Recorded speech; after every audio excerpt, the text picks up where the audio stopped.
கிட்டத்தட்ட 1.5 கோடி ரூபாய்க்கு மேல இந்த மாநகராட்சிக்கு தண்ணீர் வருவதற்கான ஒப்பந்தங்களை பராமரிப்பு கட்டணம் என்ற பெயரில் 50 லட்சம் ரூபாயும் அதற்கான இதர செலவுகள் பைப் உடைஞ்சு மோட்டர் போச்சு இதே பொழப்பு தான்.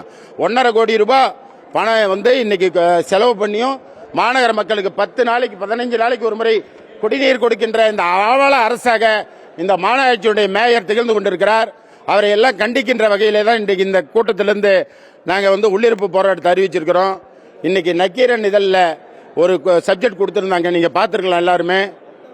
அமைச்சர் கூட இருக்கக்கூடிய 8 நபர்கள் என்னென்ன பணிகளை செய்யறாங்க, மாநகராட்சி பணத்தை எப்படி வீணடிக்கிறாங்க, வஉசி மார்க்கெட்ல எப்படி கொள்ளையடிக்கிறாங்க, பஸ் ஸ்டாண்டில் யார் யார் அதற்கு உண்டான கடைகளை எல்லாம் எப்படி எடுத்து பண்ணிட்டு இருக்கிறாங்க, அந்த கவுன்சிலர்கள்லாம் அதில் சம்பந்தப்பட்ட 8 நபர்கள் யார் யார் இருக்கிறாங்கிறதெல்லாம் உங்களுக்கு நக்கீரன் இதழில் தெளிவாக கொடுத்திருந்தாங்க.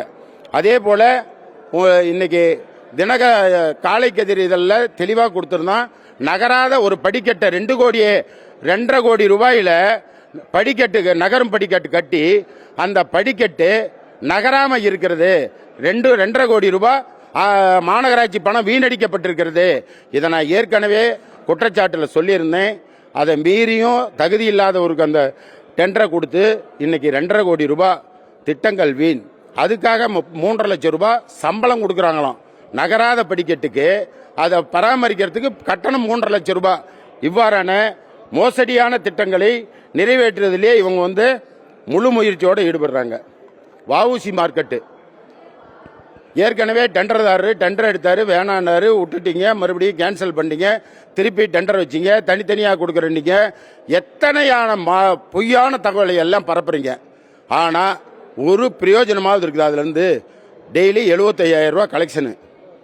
ஆனால் கிட்டத்தட்ட 8 கோடி ரூபாய் மாநகராட்சியில் வர வேண்டிய வருவாயை இன்னைக்கு 2.5 கோடி ரூபாய் 3 கோடி ரூபாய்க்கு குறைச்சிட்டு இன்னைக்கு அதுக்கு மின்சார கட்டணம் கூட கட்ட முடியாம அபராத கட்டணம் கட்டக்கூடிய சூழ்நிலை இந்த மாநகராட்சியில் இருந்துட்டு இருக்குது.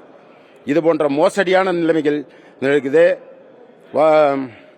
அதே போல ஏற்கனவே அழகாபுரத்தில் போலீஸ் ஸ்டேஷனுக்கு ஆப்போசிட்ல வடக்கு தொகுதி சட்டமன்ற உறுப்பினருடைய அலுவலகம் கட்டி அது திறக்கப்படாம அப்படியே போட்டு வச்சுட்டு இருக்கிறார். அந்த மன்றம் போறதே கிடையாது. இப்ப புதுசா அவருக்கு வேற ஒரு இடத்துல கட்டுறதுக்கு மாநகராட்சி நிலம் கொடுக்கணும்னு தீர்மானத்தில் கொண்டு வந்திருக்காங்க. அந்த தீர்மானத்தை வன்மையா கண்டிச்சு நாங்க இதை இந்த தீர்மானம் கொடுக்க கூடாது அப்படின்றத சொல்லி இருக்கிறோம்.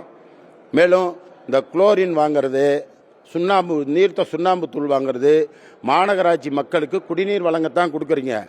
எதுக்காக 20 லட்சம் 10 லட்சம் 30 லட்சம் போட்டு 6 மாசத்துக்கு வாங்கி வைக்கிறதா தீர்மானம் கொடுக்கறீங்க? இவ்வளவு பணத்தை எதுக்கு வீணடிக்கிறீங்க? இதனால உங்களுக்கு கமிஷன் கிடைக்கணுங்கிற ஒரே காரணத்துக்காக பண்ணிட்டு இருக்கிறாங்க. பாதாள சாக்கடை திட்டம் அம்மாப்பேட்டை பகுதிக்கு கோர்ட் ஆர்டர் ஆகி கோர்ட் முடிஞ்சு ஒர்க் ஆர்டர் கொடுத்துட்ட இன்னைக்கு வரைக்கும் அந்த பணிகள் எதுவும் நடைபெறல. சம்பந்தப்பட்ட மேயருக்கும் சம்பந்தப்பட்டவர்களுக்கும் கமிஷன் போய் சேரலங்கிறதுனால இந்த பணியை நிறுத்தி வச்சிருக்காங்கன்னு நினைக்கிறேன். பணியானங்கிற பேரில் கொடுத்துட்டு ஒர்க்கை ஸ்டார்ட் பண்ணக்கூடாதுன்னு ஒரு முட்டுக்கட்டை போட்டு வைத்திருக்கிறார்கள். இதுபோல குடிநீர் கட்டணங்களையும் குடிநீர் மக்களுடைய பிரச்சனைகளையும் வஉசி மார்க்கெட் கொள்ளையையும் குளோரின் வாங்குறதுல ஏற்படுற கொள்ளையும் குடிநீர் பராமரிப்பு கட்டணங்கிற பேரில் வாங்குற அந்த கொள்ளையையும் இது போன்ற மோசடியான மாநகராட்சி நிர்வாகம் செய்கின்ற இந்த செயலை வன்மையாக கண்டித்து இன்னைக்கு அமைச்சர் உறுதுணையா 8 நபர்கள் இருக்கிறான்ட்டு நக்கீரன் நாளிதழில் இன்னைக்கு கொடுத்திருந்தாங்க.